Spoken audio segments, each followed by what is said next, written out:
By the year 2030, the world seemed to be on a destructive path. The rise of ultranationalism across the world in the early 21st century in Western democracies had not ceased and had left many former allies at odds. Unrest in Asia had torn countries apart. The rapid development in Central Africa had led to a population boom and a fresh wave of regional conflicts that threatened to spill out across the continent. Billions of people watched as slowly the world stopped making sense. The NATO alliance had become an alliance in name only due to the split between Europe and the United States. However, as NATO weakened and the power of Russia rose, and the one ongoing threat of ultranationalism within their own borders, the leaders of the members of the European Union began to slowly come around to the idea of forging a more cohesive form for the Union. This, of course, led to much unrest within the EU, pushing it to focus inwardly over the following decade to both forge a more united Europe and to work to counter the Russian and, in times, U.S. infiltration into their society, seeking to incite disorder and disunity. There was also fear of dissolution of the Union after the exit of the United Kingdom. The UK, however, suffered its own break, as Scotland and Northern Ireland both broke off in separate referendums. Though the violence of the Troubles was long over, the division of Northern Ireland persisted enough to prevent the possibility of reunification with Ireland. Both Northern Ireland and Scotland, however, re-entered the European Union soon after independence. By 2030, China had barely managed to survive a military-backed coup after a rough leadership transition in the Communist Party. However, in the process, separatist movements in the western provinces had managed to gain nominal control, with the central government weak and seeking to balance the still strong power of the military and general unrest, as well as working to overcome a severe food shortage caused by the Revolution of Summer. It lacked the power to reassert control over the western territories. Tibet had also managed to negotiate a defensive pact with India, Bhutan, and Nepal during the disorder, effectively ensuring that the People's Republic would not be able to regain control quickly. After the defeat of Daesh, the war in the northern Middle East continued for several years. In the end, the conflict turned to one between the three main players: Iraqi and Kurdish forces, backed by the US, versus Syria and Iran, backed by Russia, versus Turkey, backed near the end by the EU.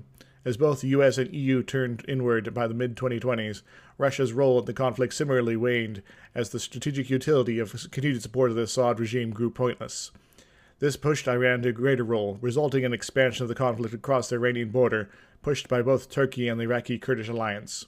The conflict was bloody and didn't start to slow until the deaths of the Syrian and Turkish presidents, resulting in successors who were much less interested in continuing the seemingly pointless conflict.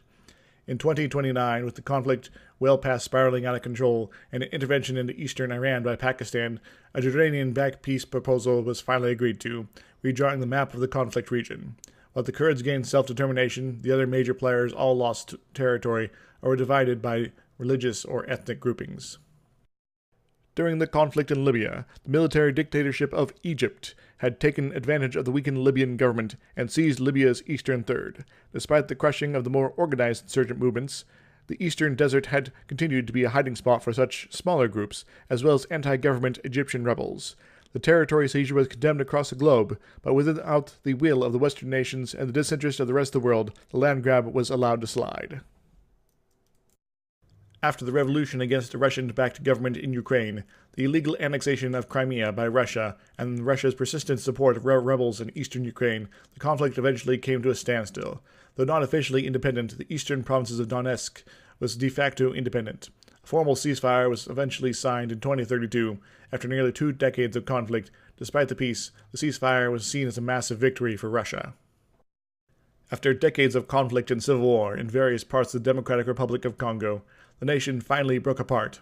The western region maintained the name of the parent nation.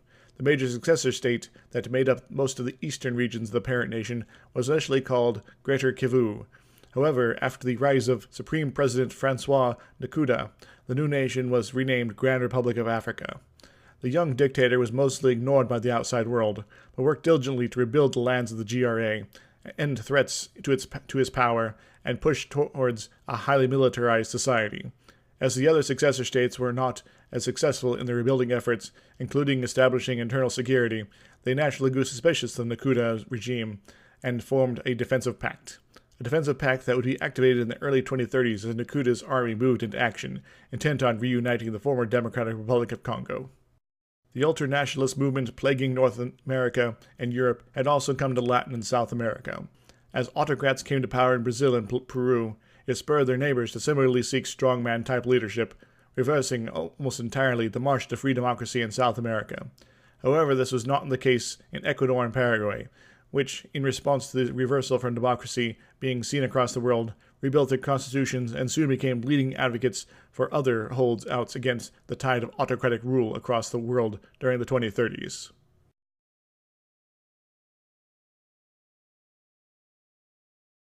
The period from 2030 to 2040 was seen by many historians as the era of supreme nation building, as it saw the rise of four state-like entities that encompassed multiple nations within them.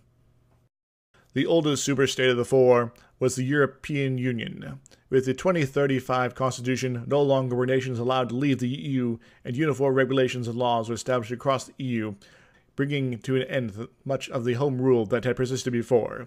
This constitution effectively ended the independence of the member nations and made further expansion of the EU a dubious prospect for nations simply seeking the economic benefits.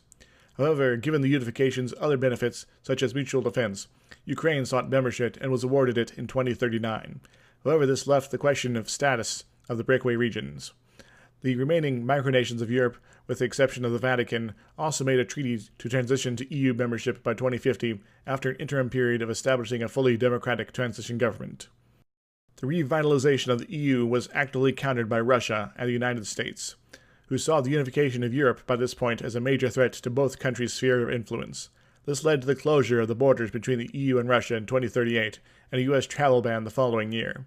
This was followed by expulsion of Russian and American nationalists from the EU and the near severance of diplomatic ties. The other three superstates spanned the Middle East and North Africa. After unrest in Egypt in 2031, once again pushed and brought an end to military rule, the new democratic government sought to build an alliance of Islamic democracies. The final negotiation for such formed something more cohesive than that. Though not as united as the EU, by 2040 the Islamic Democratic Union had brought together a dozen nations. As the Islamic Democratic Union was being finalized, two counters to it were being organized. The larger of the two was pushed by Saudi Arabia, which saw the Islamic pro-democracy alliance as a threat to the monarchy and the ultra-conservative forms of Islam that Saudi Arabia had great affinity with, or pushed actively. And so, though stoking fears in the autocracies of the Middle East, as well as taking advantage of the newly formed West Pakistan's anti-Western focus, Saudi Arabia built an alliance that was less an alliance and more a state with their king as its head, and thus was created the Islamic Alliance. However, it was not a stable entity, as time would soon demonstrate. The fourth of the superstates was, like Saudi Arabia's, built by a regional power as a means to counteract the threat of the IDU to deeply established power structures. However, the United New Caliphate Republican Alliance, CRA for short, was founded on Shia-dominated nations and nations with close Iranian ties. Despite the insinuations of its name, the CRA and Shia-dominated membership, the CRA was not designed to require the member nations to be Shia or even Islamic. Iran had high hopes that in time they could expand the alliance outside the Middle East. The unrest that had filled China came to an end by 2040, with the nation stable once again, this time being led by an autocratic military council.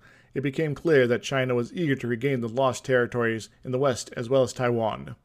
However, the latter was seemingly more likely, as the reunification movement in Taiwan was growing in popularity after a series of inept governments ruled the island.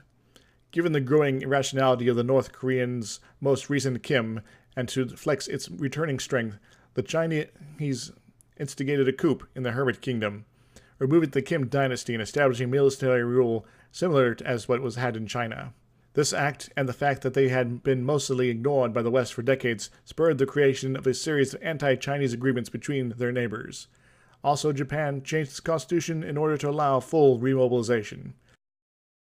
The tide of ultranationalism began to ebb in South America, in most areas, with the exception of Peru and Brazil. Many, including many citizens of the two nations, saw the flirting with such ideologies as an invitation for war.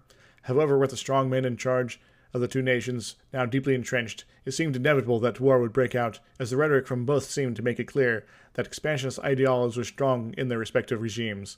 As such, Brazil and Peru began building up their military capabilities, kicking off a bit of an arms race.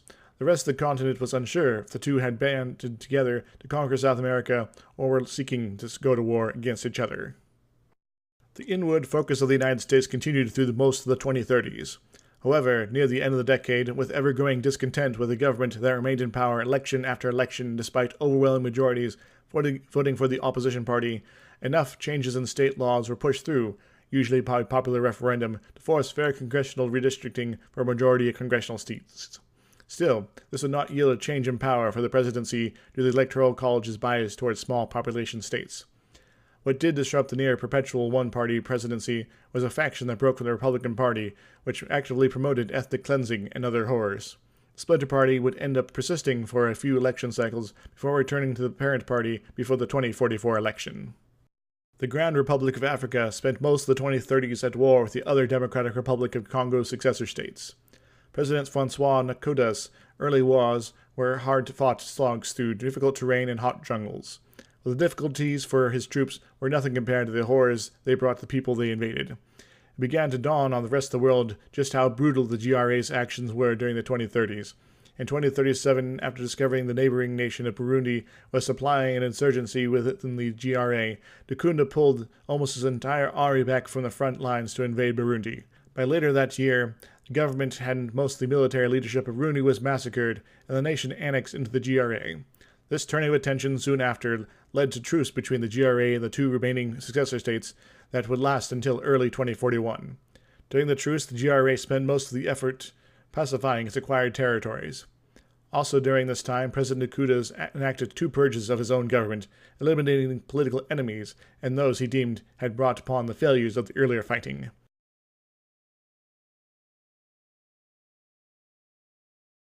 After decades of economic decline, the United Kingdom finally completed the work necessary to rejoin the European Union. The UK, along with Georgia and Armenia, were among the last countries to join the EU. The latter two were allowed to join, despite the ever-uncertainty about the two nations' status as European, due to the interest to further offset Russian influence in the Caucasus. With the entry of Armenia and Georgia, Russia continued to escalate the threats and build-up of their military. They also made a formal pact of free association with the dictatorships of Belarus, the Republic of Donetsk, and Kazakhstan. Kazakhstan had long been under the influence of Moscow, with the nation's entire government having become Russian appointees by this time.